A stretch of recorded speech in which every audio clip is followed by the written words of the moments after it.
오늘은 사도행전 강의 15번째 시간으로 이렇게 넘쳐 흐르라는 제목으로 하나님 말씀을 선포하도록 하겠습니다. 성령이 임하시면 변화가 일어납니다. 사도행전에 보면 성령이 임하셨을 때 맨 처음 일어났던 일은 성령이 말하게 하심을 따라 말하게 된 사건이죠. 여러분, 이처럼 성령이 임하시면 내가 구사하는 언어가 달라지고 강단에서 선포하는 메시지가 달라지고 사람들에게 전하는 이야기가 달라집니다. 또 성령이 임하셨을 때 베드로와 요한이 예수의 이름으로 무려 40년 동안이나 걷지 못하던 이 안진뱅이를 일으키는 기적 사건이 일어나죠. 두려움에 사로잡혀서 예수님을 3번이나 부인했던 바로 그대로 베드로, 벌벌 떨던 그 베드로가 성령 충만해지자 불가능의 상황을 믿음의 눈으로 바라보고 기적을 일으킨 거예요. 두려움에 사로잡혀서 예수님을 3번이나 부인했던 그 연약한 베드로가 변한 거죠. 다시 말해 여러분, 성령님이 임하시면 초자연적인 용기가 생기고 믿음이 생기고 능력이 임하게 됩니다. 자, 동시에 성령님이 임하시면 우리의 인생관과 세계관이 변할 뿐만 아니라 물질관도 변합니다. 드디어 올 것이 왔구나. 물질관. 여러분, 오늘 우리는 이 초대교회의 공동체의 모습을 통해서 바로 이런 모습을 목격하게 되는데, 이 물질 이야기를 하면 성도들이 벌써 이제 긴장부터 하는 것 같아요. 오늘은 또 어떤 메시지가 전해질까? 과연 어떤 헌신을 해야 될까? 하지만 여러분, 본문에 나오는 이 초대교회의 모습은 성령 충만한 개인과 성령 충만한 공동체의 자연스러운 모습이라고 하는 것을 생각해 볼 때 우리가 정말 무엇을 지향해야 될지 적실히 알게 되는 겁니다. 단순히 물질을 많이 드리자 이런 측면이 아니라는 거죠. 여러분, 모든 것의 근원은 성령 충만입니다. 성령 충만으로부터 헌신이 나오는 것이고 성령 충만으로부터 능력이 나오고 전도와 선교도 나오게 되는 거예요. 그러므로 저는 무엇보다 여러분 모두가 정말 성령 세례받고 성령 충만할 수 있기를 바랍니다. 그래서 사도행전의 이 역동적인 모습들, 사도들 가운데, 초대교회 가운데 이런 역사가 있었어. 근데 이건 참 부담돼. 이런 식으로 영적인 어떤 부담으로 다가오는 게 아니라 정말로 큰 감동과 도전으로 여러분 한 분 한 분 가운데 다가올 수 있기를 간절히 축복합니다. 자, 크게 2가지로 살펴보겠습니다. 첫 번째는 성령 충만하면 넘쳐 흐르게 됩니다. 한번 따라합시다. 성령 충만하면 넘쳐 흐르게 된다. 자, 본문은 초대교회 공동체의 정말 성령 충만한 아름다운 모습을 보여주죠. 우리가 이제 본받고 따라가야 될 초대교회인데, 자, 32절에 아주 대전제와 같은 말씀이 나와요. 믿는 무리가 한 마음과 한 뜻이 되어 모든 물건을 서로 통용하고 자기 재물을 조금이라도 자기 것이라 하는 이가 하나도 없더라. 놀랍지 않습니까? 자기 재물을 조금이라도 자기 것이라 하는 이가 하나도 없더라. 성령 충만하면 우리의 내면에서 어떠한 일이 일어나는가? 이기심을 뛰어넘게 됩니다. 사도 바울이 죄의 핵심으로 지적했던 바로 그 자기중심성이요, self-centeredness, 자기중심성을 극복하게 되는 겁니다. 인간 타락의 결과를 가장 잘 보여주는 것이 여러분 무엇일까요? 이기적인 죄성이에요. 이기심, 그죠? 죄성으로 인한 탐욕의 결과로 말미암아 내려놓지를 못하고 계속 내 것 집착하는 거죠. 그런데 성령님이 임하시자 내 것을 내려놓고 한 마음 한 뜻이 되었습니다. 심지어 자기의 것을 들여서 다른 사람의 유익을 위해서 사용하는 획기적인 일이 일어나고 있는 거예요. 자, 여기서 재물을 서로 공유했다라고 하는 것, 이건 단순히 재물을 나눴다 이런 측면을 넘어서는 신학적으로 굉장히 중요한 의미를 담고 있는데, 자, 자신의 소유를 팔아서 다른 사람의 필요를 채워준 바로 이 행위는 하나님 나라의 모습을 부분적으로 보여주는 거예요. 그러니까 하나님 나라가 어떤 공동체, 어떤 개인에게 임할 때 바로 이런 일이 발생을 한다라고 하는 것을 지금 가시적으로 보여주는 것입니다. 즉, 내 개인이나 공동체 가운데 예전에는 내 자아가 다스렸잖아요. 내 스스로 내 마음대로 내 욕망을 따라 그렇게 살아갔는데 하나님의 통치가 시작된 거죠. 하나님의 통치가 하나님 나라 아닙니까? 그죠? 제가 누누이 말씀드리지만 그 하나님의 나라가 임하게 되면 서로 하나 될 뿐만 아니라, 근데 그 구호에만 그치는 게 아니라 정말로 서로의 필요를 바라보고, 저 사람이 저런 어려움이 있구나, 저런 궁핍함이 있구나, 서로의 필요를 채워주는 아주 놀라운 혁신적인 일들이 일어나더라는 겁니다. 이에 대해 종교개혁자 마르틴 루터가 진정한 그리스도에게는 세 가지 변화가 일어나야 된다 그랬어요. 첫 번째는 가슴에서의 변화, 두 번째는 정신의 변화, 세 번째는 지갑의 변화입니다. 요즘은 카드의 변화인가요? 핸드폰의 변화? 예. 여러분, 이 지갑의 변화를 참된 변화의 마지막 현상으로 지적했다라고 하는 게 의미심장하죠. 잠시 여러분, 우리가 이 논지를 펼쳐감에 있어서 이 점을 먼저 선제적으로 좀 정리하고 갈 필요가 있어요. 이 본문을 읽으면서 여러분이 다른 생각을 할 수 있기 때문에. 이 성령의 역사가 나타났을 때 나눔이 일어났잖아요. 구제가 일어나고, 이거에 대해서 생각을 할 때, 자, 그렇다면 성령의 공동체의 특징과 사회주의나 공산주의가 지향하는 것과는 뭐가 다른가라는 의문점이 제기될 수가 있어요. 그렇잖아요. 왜 이 문제를 한 번쯤 중요하게 생각을 해봐야 되냐면, 이 독일의 철학자 칼 막스가, 심지어 여러분 이 독일에 유학을 가는 많은 사회주의 전공한 사회학과라든지 그죠, 정치학과라든지 이런 거 전공한 분들이, 경제학이라든지 이 칼 막스에 대해서 연구하러 가는 사람들이 굉장히 많거든요. 아무튼 이 칼 막스가 오늘 본문 말씀을 오석하는 바람에 여러분 잘 아시는 이 사회주의 사상의 기반이 된 자본론을 썼습니다. 오늘 말씀을 읽고, 자, 한마디로 여러분 사회주의자들이나 공산주의자들이 말하는 이 평등이라고 하는 거예요. 자유, 해방에 대한 방법은, 여러분 이건 이제 헷갈리시면 안 돼요. 성령의 능력이 아닙니다. 성령의 능력이 아니에요. 하나님으로부터 온 방법이 아니고 폭력적이고 강제적이고 혁명적인 방법이죠. 제가 단순히 어떤 정치 철학에 대해서 이야기를 드리는 게 아니에요. 이거에 대해서 여러분 성경적인 가치관이 무엇인지 바르게 정리해야 된다는 겁니다. 소위 이런 방식이죠. 사회주의 같은 데서는 우리가 이제 삶을 살아가다 보면, 이제 물론 부재적인 어떤 그런 경우를 말하는 건 아닙니다. 자본주의가 옳은 방식입니다. 제가 이런 걸 설명드리려고 하는 게 아니에요. 막 투기를 하고 부유해지고 이런 걸 말하는 게 아니고, 열심히 일한 사람은 부유하게 되는 거예요. 게으른 사람은 가난하게 되는 겁니다. 이제 일반적인 원리 가운데서. 근데 여러분, 이 부자들의 소유를 아주 인위적이고 강압적이고 폭력적인 방법으로 빼앗아서 가난한 자들에게 억지로 나눠주는 거예요.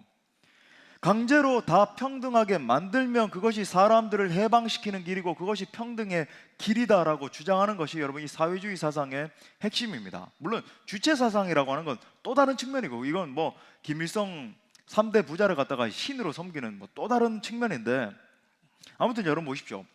이 사회주의 사상은 성경의 모습과 굉장히 비슷하면서도 결정적인 부분이, 다른 부분이 바로 여기에 있는 겁니다.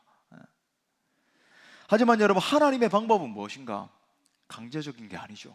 혁명적인 방법이 아니에요. 폭력적이지 않습니다. 하나님의 방법의 핵심은, 여러분 이 가치를 여러분 반드시 붙드셔야 되는데, 한번 따라합시다. 자발적인 헌신. 예, 성령이 내면을 감화시키시자 자발적인 헌신이 일어난 거예요. Voluntary devotion, 그죠? 내 자발적으로 가난한 자들에게 이 필요가 들어오기 시작하고 그들을 향한 긍휼의 마음이 샘솟아나고, 그래서 내 것을 갖다가 들여서 그들을 살리는 일을 위해서 쓰는 거죠.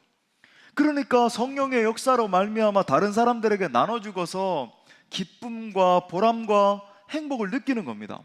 다른 사람들에게 자신의 것을 주고는 좋아하고, 움켜쥘 때 좋아하는 게 아니라 주고 좋아하고, 또 내 것을 갖다가 기꺼이 포기하면서 기뻐하고, 또 다른 사람이 그것을 잘 활용해서 일어서는 것을 보고 진짜 행복을 느끼는, 바로 그런 것이죠. 여러분, 이것이 하나님의 방법이고 이것이 하나님이 주시는 평등이고 교회들이 붙들어야 되는 진정한 가치입니다.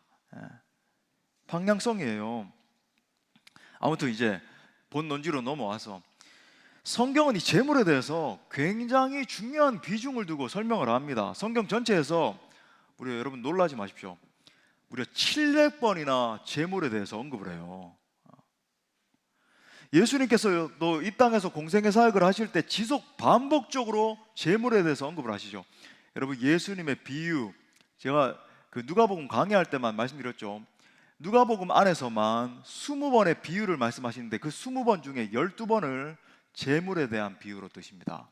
여러분이 집에 가셔서 산상수훈 말씀만 한번 읽어보세요. 마태복음 5장부터 7장에 나오는 산상수훈만 읽어봐도 재물에 대해서 계속 이야기한다는 것을 볼 수 있습니다. 사복음서를 확대해서 읽어보십시오. 계속 재물에 대해서 언급을 하십니다. 여러분, 이것이 무엇을 이야기할까요? 재물에 대한 우리의 태도는 신앙의 시금석과 같은 것이라는 거예요. 우리의 사고방식의 변화, 제가 묵상 강의할 때 말씀드리잖아요. 그것이 무엇으로 최종적으로 나타나는가? 재물에 대한 우리의 태도로 나타난다. 그래서 우리 예수님 결정적인 한 방을 먹이시죠. 내 재물이 있는 곳에 뭐가 있다고요? 네 마음이 있다. 맞아요. 예. 그거 보면 네 마음의 중심이 어디 있는지 확실히 알 수 있어. 그러므로 여러분, 이 돈에 대한 문제는 누가 정말 우리의 왕인가의 문제로까지 연결이 됩니다. 누가복음 16장 13절에 보면 예수님께서 너희는 하나님과 재물을 겸하여 섬길 수 없다라고 말씀을 하셨어요. 여러분, 이 말씀은 하나님과 재물을 겸하여서 섬겨서는 안 되라고 하는 명령형의 문장이 아닙니다. 하나님과 재물을 겸하여 섬기는 것 자체가 원천적으로 불가능하다라고 하는 것을 말씀하는 거예요. 세상 사람들을 이 관점으로 딱 둘로 나눈다라고 한다면 사실상 만몬을 섬기는 사람과 하나님을 섬기는 사람으로 나눌 수 있죠. 저 월가에 가면 저 만몬신의 상징 황소가 이렇게 쫙 있잖아요.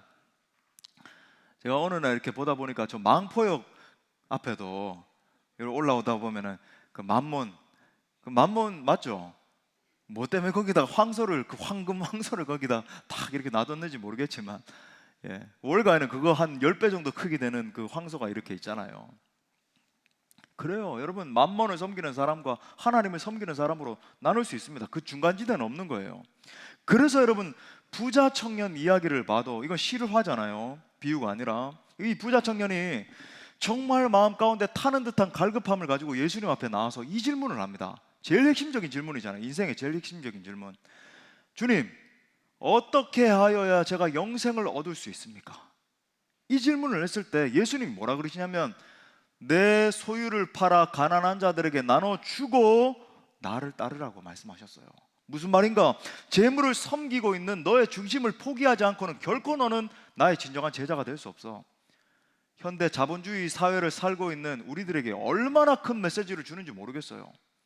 재물을 섬기고 있는 우리의 중심을 내려놓지 않고는 주님, 제가 주님을 섬깁니다. 주님을 찬양합니다. 이웃을 사랑하겠습니다. 말도 하고 표도 하고 찬양도 하고 하지만 여러분, 그건 내려놓지 않고 우리 라이프를 보면 바로 알 수 있는 거죠. 절대 주님의 진정한 제자가 될 수 없다라고 하는 거예요. 사랑하는 여러분, 내 신앙의 진짜 실체를 알고 싶으십니까? 아주 간단하고 분명한 방법이 있습니다. 한 해 동안 수입의 몇 퍼센트를 과연 내가 주님의 영광을 위해서 사용했는가? 다른 사람들을 살리는 그 일을 위해서 사용했는가 보면 바로 알 수 있죠. 하나님이 내 삶의 주인이십니다라고 말하면서도 아직도 여러분, 이게 좀 레디컬한 메시지지만 성경이 정말 말하고 있는 것이기 때문에 제가 여러분에게 선포합니다. 예? 내가 아직도 온전한 11조, 온전한 구제와 선교와 감사 등의 예물을 드리는 일에 아까운 마음이 들고 떨리는 분들이 계십니까? 아직 내 중심이 하나님 앞에 서 있지 못하다라고 하는 증거예요. 물론 우리 초신자분들은 괜찮습니다. 이렇게 신앙이 성장할 필요가 있고 초신자분들에게 해당되는 말은 아니에요. 시간이 필요하고, 그죠? 하지만 여러분, 우리가 정말 생각해야 되는 거예요. 변화되기 전에 제자들의 모습을 한번 관찰해 보십시오. 자기 중심주의적인 이 사고방식이 이들을 꽉 사로잡고 있다라고 하는 것을 볼 수 있죠.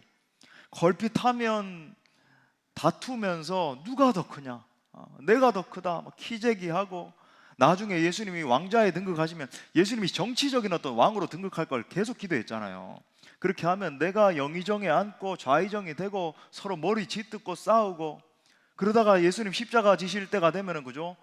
벌벌벌 떨면서 다 떠나가고. 여러분, 이게 제자들의 모습이었습니다. 그런데 성령 세례 받은 제자들은 완전히 달라졌죠. 담대함으로 예수 그리스도를 증거하고 능력을 행하고 자기 소유를 하나님의 나라와 그분의 영광을 위해서 매우 혁신적으로 드리는 일이, 사용하는 일이 일어나는 거예요. 33절에 보니까 사도들이 큰 권능이 임했대요. 주 예수의 부활을 증언하니 무리가 큰 은혜를 받아.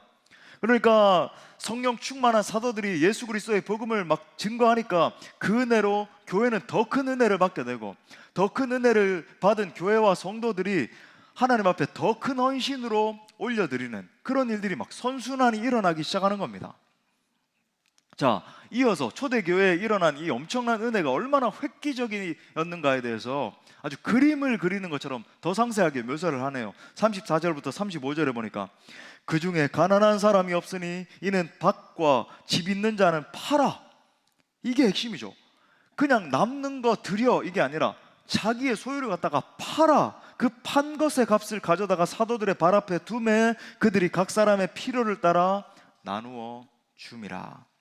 자, 정리를 하자면 성령으로 충만해진 교회와 성도들이 어떻게 반응을 했습니까? 첫째, 미움이 변해서 사랑이 되고 모두가 한마음 한뜻이 됐다. 두 번째, 예수 그리스도의 부활의 복음을 막 담대히 증거한 겁니다. 그러고 나니까 세 번째, 인색함이 변해서 이기심이 꺾여지고 자신의 소유를 팔아서 가난한 자들에게 나눠주는 역사가, 자발적으로 그렇게 나눠주는 역사가 일어난 거예요. 여러분, 이것이 성령의 능력입니다. 그러므로 하나님 나라를 위해서 자신의 물질을 드리고 다른 사람을 돕기 위해서 내 재정을 사용하는 이 구제라고 하는 것, 어떤 의무감에 억지로 하는 게 절대 아니에요.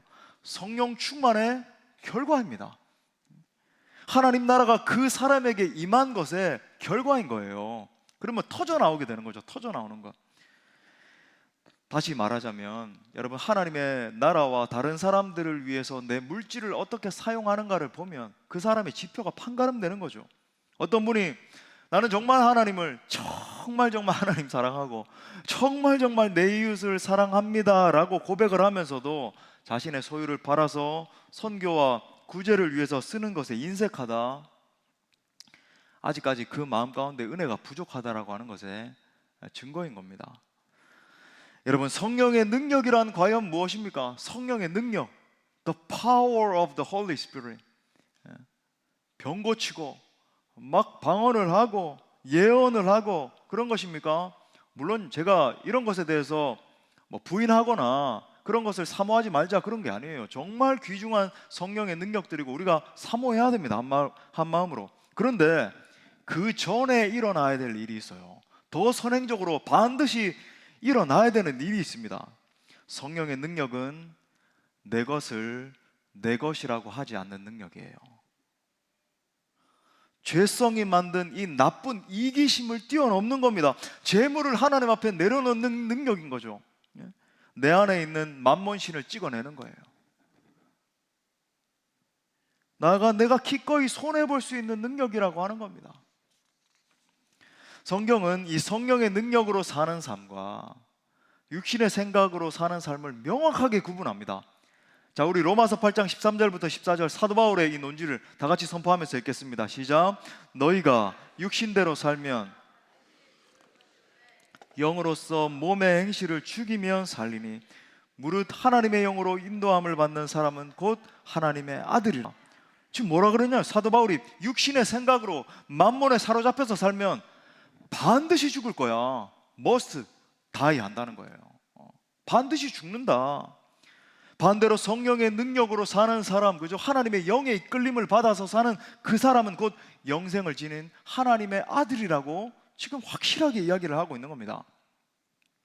자, 성령 충만해서 변화된 삶이 어떤 것인가? 정말 실제 2세기경에 어떤 문헌에 그리스도인들에 대해서 기록한 내용이 있어요. 한번 들어보십시오. 그리스도인들이 늘어나고 있다. 그들은 싸움을 하지 않고 고소를 당해도 평화롭다. 남의 재산을 탐내지 않고 서로가 서로를 적극적으로 도와준다. 그들끼리 모이면 이상한 노래를 부르며 십자가에 못 박힌 예수라는 사람을 경배한다. 그들은 이곳 시민이면서도 마치 외국인처럼 살고 있다. 그들은 이곳 시민이면서도 마치 외국인처럼 살고 있다. 왜 사람들의 눈에 그리스도인들이 외국인처럼 보였을까요? 유한한 이 땅에 살고 있는 사람들의 눈에는 영원한 세계에 살고 있는 그리스도인들이 마치 외국인처럼 보였던 것입니다. 전혀 다른 삶의 방식으로 살아가니까요.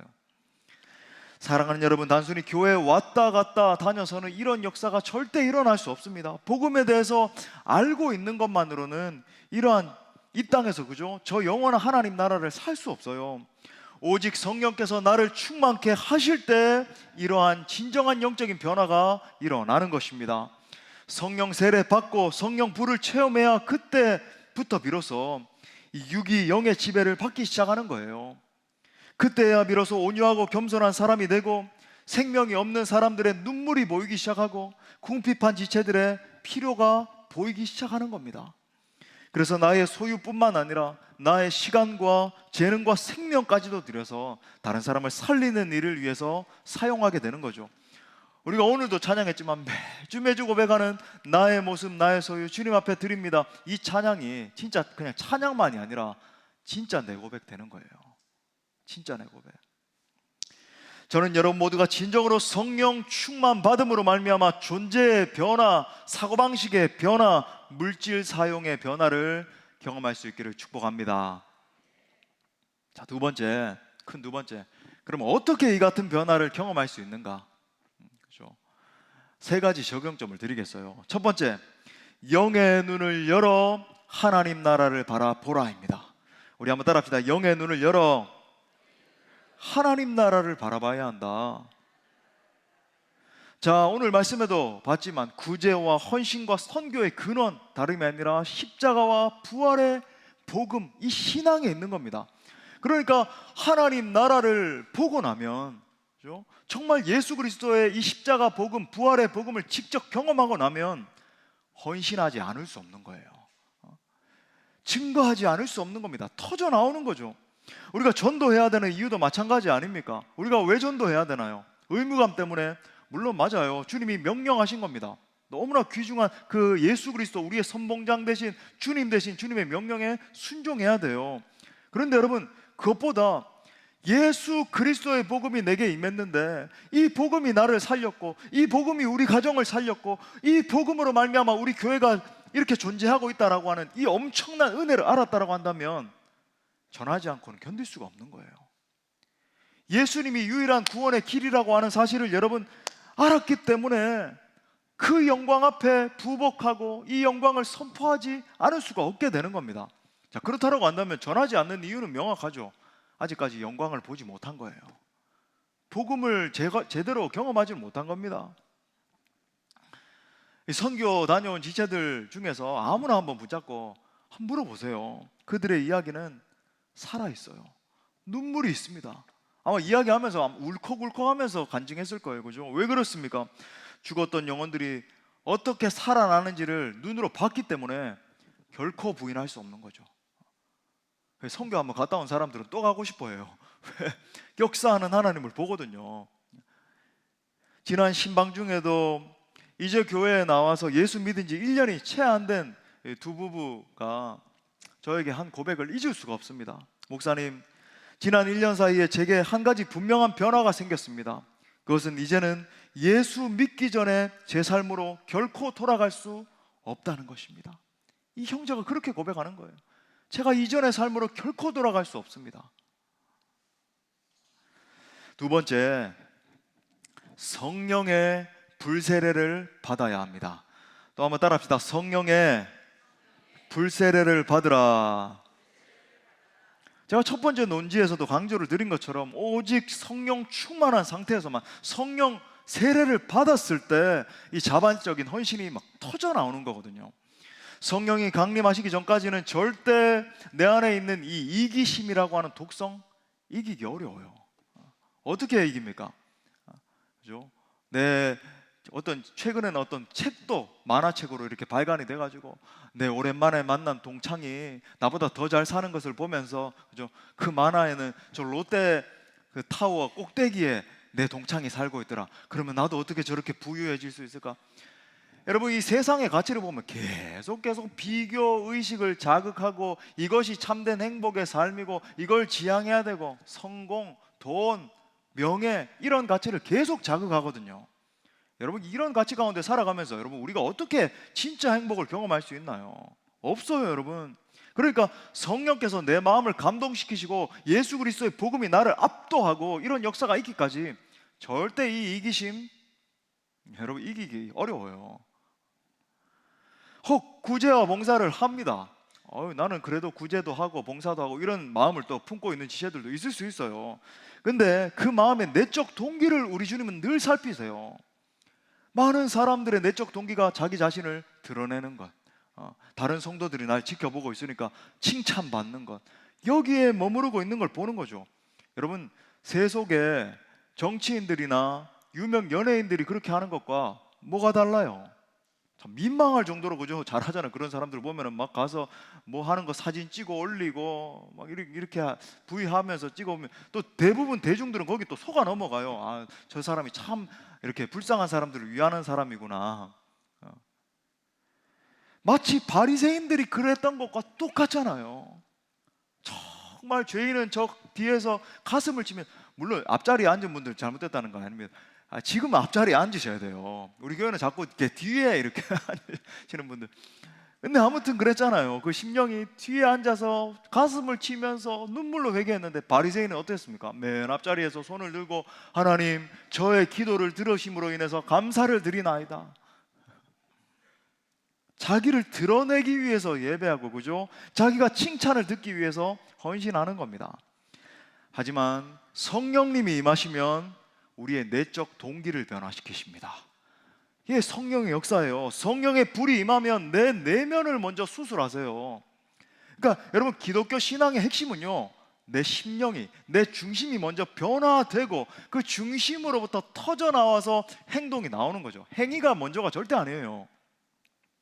하나님의 마음으로 채워주시고 하나님의 눈물로 채워주시고, 바로 그때 자기중심주의적으로 살아가던 삶을 포기하게 되고 진정 다른 사람을 살리는 인생을 살 수 있게 되는 것입니다. 가수 션 형제, 아마 다들 아실 거예요, 그죠? 모르는 분들 없습니다. 예전에 그 힐링 캠프인가 뭐 거기 와서 뭐 간증도 하고 그랬던 거 아시잖아요. 저도 이제 개인적으로 이 션 형제를 좀 아는데, 밴쿠버에서 한인 청년 한 3,000명이 모여서 이렇게 집회를 했거든요. 그때 제가 이제 찬양을 인도를 하고 션 형제가 이제 간증자로 왔어요. 그때 이성미 집사님 또 션 형제 이렇게 와서 간증을 했었는데 참 믿음의 형제입니다. 탤런트 정혜영 자매와 결혼을 한 초기에도 많은 구제 활동을 했었죠. 이게 사람이 진짜 진심인 게 한두 번 이렇게 초기에 하는 거는 뭐 가능할 수도 있고 마음이 좀 동했나 보다. 근데 이게 일평생 한다, 이건 진짜인 거예요. 이분이 이제 최근까지도 그렇게 헌신을 하고 있는데 많은 구제를 하고, 어느 신문 기사에 보니까 자신이 1년 동안 번 수익금 1억을 또 루게릭병 요양소 건립을 위해서 내놓은 기사를 봤습니다. 그것 때문에 뭐 마라톤도 하고 또 광고 찍은 거 그 전액을 갖다가 막 보태고, 이걸 한 번만 사실 한 게 아니라 매 몇천만 원씩 1억씩 뭐 그렇게 하고 그렇게 하잖아요. 일반 신문에 나온 인터뷰였는데 그가 일반 신문 기자와 인터뷰를 하면서 계속 중간중간에 하는 말이 뭐냐면 하나님의 은혜입니다. 하나님의 은혜입니다. 이 말을 계속 하는 거예요. 정말 그렇습니다. 제가 지금 뭐 현 형제 뭐 특정 어떤 분이 대단하다 이런 말씀 드리는 게 아니라, 인간의 소유 욕구를 넘어서게 하시고 다른 사람을 살리는 그 일을 위해서 헌신하게 하는 것은 오직 하나님의 은혜, 성령의 능력인 줄 믿습니다. 세 번째, 우리에게는 이것뿐만 아니라 정말 주님 주시는 은혜뿐만 아니라 믿음의 선배로서의 롤모델이 필요합니다. 본받을 롤모델이 필요한 거죠. 오늘 본문에서 대표적인 롤모델로 제시된 인물이 바로 바나바죠. 그죠? 오늘 본문에 읽었잖아요. 36절부터 37절에 보니까 구브로에서 난 레위족 사람이 있으니 이름은 요셉이라. 원래 이름은 요셉이었어요. 사도들이 일컬어 바나바라, 번역하면 위로의 아들이라 하니 그가 밭이 있음에 팔아 그 값을 가지고 사도들의 발 앞에 두니라. 바나바가 자기 밭을 팔아서 하나님께 드렸다라고 지금 기록을 하고 있어요. 복음의 능력을 경험하고 나니까 그리스도의 왕되심에 직면을 하게 되고, 그죠? 내가 예전에 내 이걸 움켜쥐고 있던 거, 이것이 나의 왕이었는데, 내 재산이 왕이었는데 예수 그리스도가 나의 왕이십니다. 왕이 바뀐 거죠. 그러고 나니까 결국은 이런 획기적인 드림이 가능했던 거예요. 오늘날 교회 안에도 이러한 정말 귀한 신앙의 롤모델이 필요합니다. 바나바라고 하는 이름, 여러분 잘 아시는 것처럼 격려의 아들, 위로의 아들이라는 뜻이잖아요. 성령님의 이름과 똑같죠. Comforter, 위로자. 그죠? 성령님의 이름과 똑같아요. 그의 원래 이름이 요셉이었는데 그에게 도움을 받은 많은 사람들과 사도들이 이런 별명을 붙여준 겁니다. 다시 말해 바나바는 자기 이익을 위해서 살아가는 시대적인 정신을 초월하고 이기심을 뛰어넘어서 다른 사람을 살리는 더 높은 가치를 위해 헌신했던 진짜 신앙인이었죠. 그죠? 자기 것을 아낌없이 들여서 많은 사람을 돕고 살린 것입니다. 감사한 것은 우리에게는 이 같은 위대한 믿음의 선배님들이 계십니다. 지난 금요 성령 집회 강사로 오셨던 이용남 선교사님이 보여주지 못했던 영상이 하나 있는데, 여러분 이용남 선교사님 강의도 꼭 한번 들어보셨으면 좋겠어요. 금요 성령 집회. 그리고 사실 이분의 강의가 한국 선교에 대한 강의가 훨씬 풍부하거든요. 다음에 뭐 기회가 되면 더 풍부한 강의를 좀 들었으면 좋겠는데, 금요일 강의도 꼭 한번 들어보십시오. 근데 이렇게 뭔가 이렇게 문제가 생겨서 한 5분 정도 되는 영상을 보여주지 못한 게 있었어요. 바로 여의사였던, 여러분 아마 역사 공부하시면서 아시는 분입니다. 로제타 홀 선교사님 이야기예요. 본명이 이제 로제타 셔우드 홀이시죠. 그녀의 삶은 하나님과 다른 사람을 위해서 자신을 드리는 것이 어떠한 것인지 너무 잘 보여줍니다. 로제타 홀 선교사님은 1890년 한국 땅에 들어와서 아주 많은 사역을 하셨는데, 평양 최초의 병원 설립, 맹인 농아학교 설립, 어린이 병동 설립, 현재 고대 의대죠. 고대 의대의 전신인 여자의학교 설립, 현재 이대 부속병원의 전신인 그 고대병원과 이대병원을 다 이 로제타 선교사님이 시작하신 거예요. 동대문 병원 설립, 인천 기독교 병원, 인천 간호보건대학 등을 설립한 분이에요. 여러분 한 여인의 인생으로 이렇게 엄청난 일을 한 겁니다. 하나님의 사람의 일이죠. 남편이 윌리엄 홀 선교사와 한국에 와서 1892년 6월 21일 서울에서 결혼을 올려서, 여러분 역사 공부하면서 아시겠지만 최초의 서양식 결혼이다. 그래서 그 당시에 왕과 막 서울 시민들이 다 많이 참석을 하고 그랬잖아요.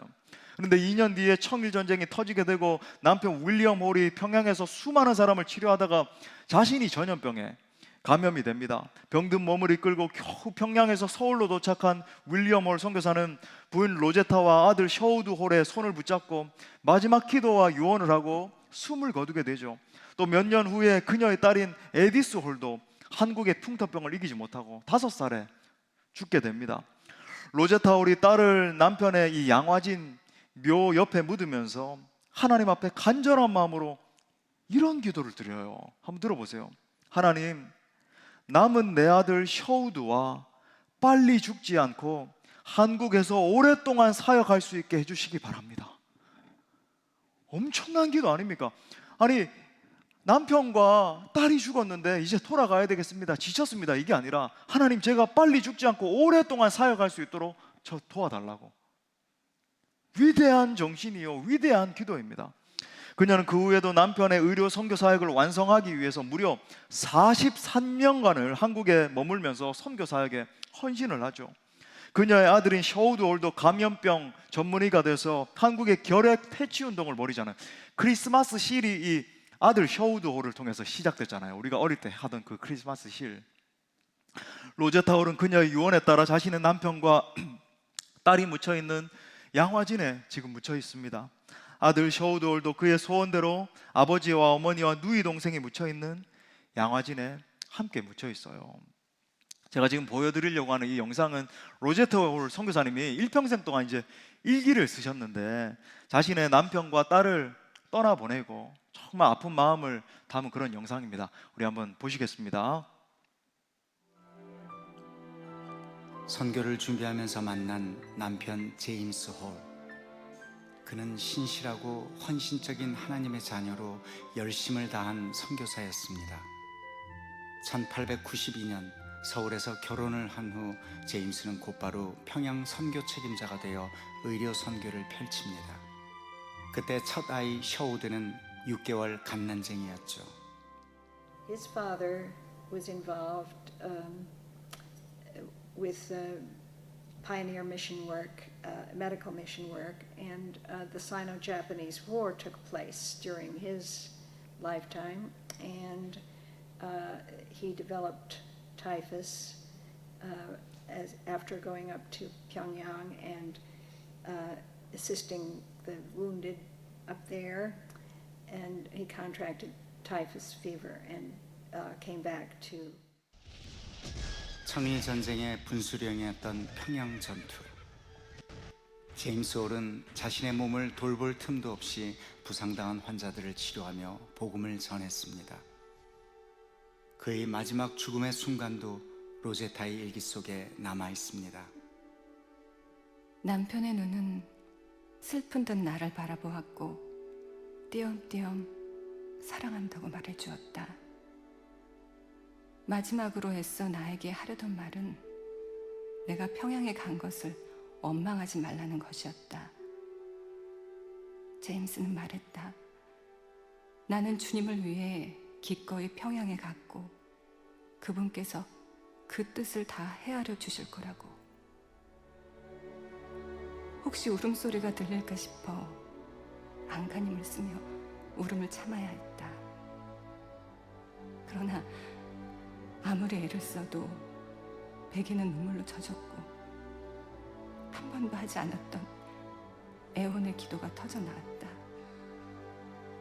사랑하는 남편을 데려가지 말라고.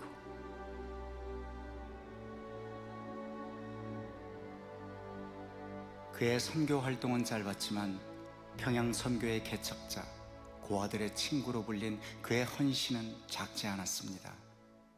하나님을 향한 원망마저 허락하지 않은 그런 남편이 로제타의 곁을 떠났습니다. 눈물로 얼룩졌던 당시 일기장.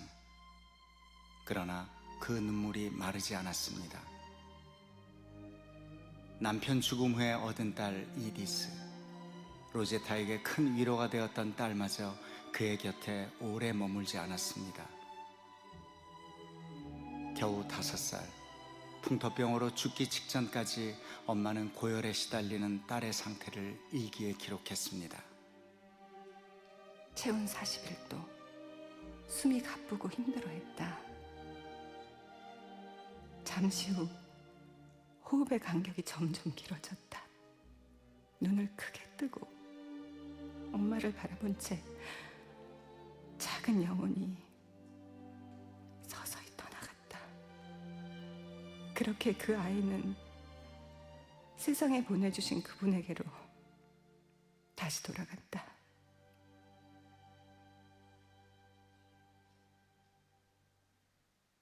The early women missionaries. And the first is what was the hardest, I think, was trying to raise their children, because 1 out of every 7 of the missionary children died. And in Korea, I think it was about 1 in every 2 children died in those years before antibiotics. And some women lost all of their children because they had dysentery and typhus and typhoid and encephalitis and horrible, and the Korean children too.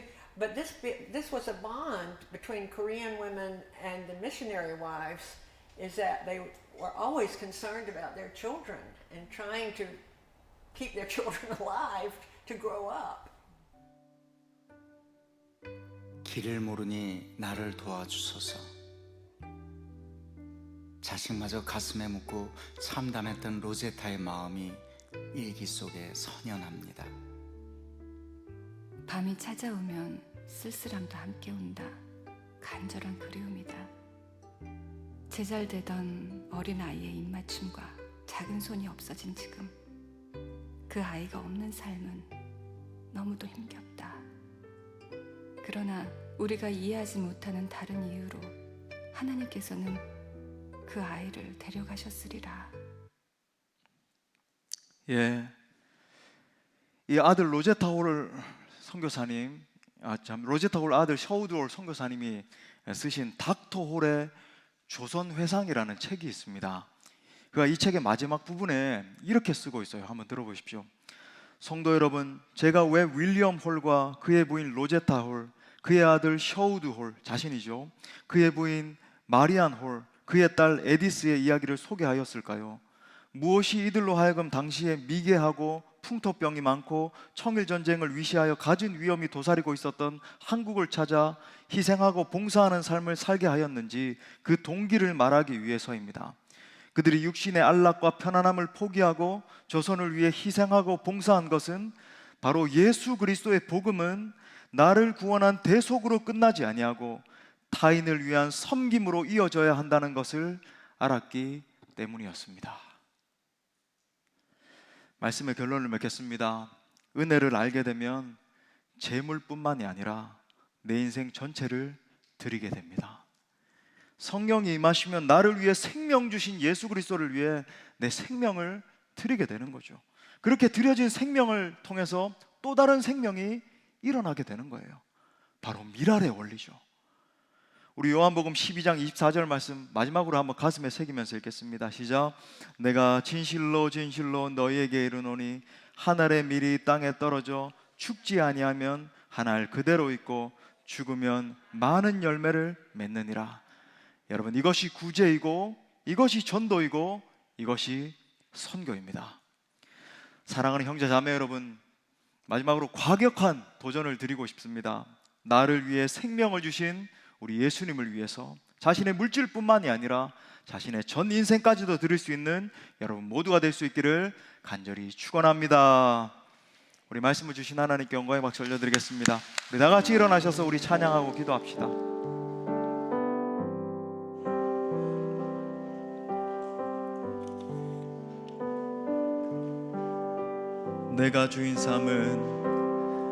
내가 주인 삼은 모든 건 내려놓고 내 주 대신 주 앞에 나가 내가 사랑했던 모든 건 내려놓고 주님만 사랑해. 한 번 더. 내가 주인 삼은 모든 건 예수님이 나의 주인이십니다. 내 주 대신 주 앞에 나가 내가 사랑했던 모든 건 내려놓고 주님만 사랑해. 아멘. 주 사랑 거친 풍랑에도 깊은 바다처럼 나를 잠잠케 해. 주 사랑 내 영혼의 반석 그 사랑 위에 서리. 우리 다시 한 번 더 우리의 삶을 드리며 내가 주인 삼은 모든 건 내려놓고 내 주 대신 주 앞에 나가 내가 사랑했던 모든 건 내려놓고 주님만 사랑. 우리 두 손 높이 들고 헌신하는 마음으로 주 사랑 거친 풍랑에도 깊은 바다처럼 나를 잠잠케 해. 주 사랑 내 영혼의 반석 그 사랑 위에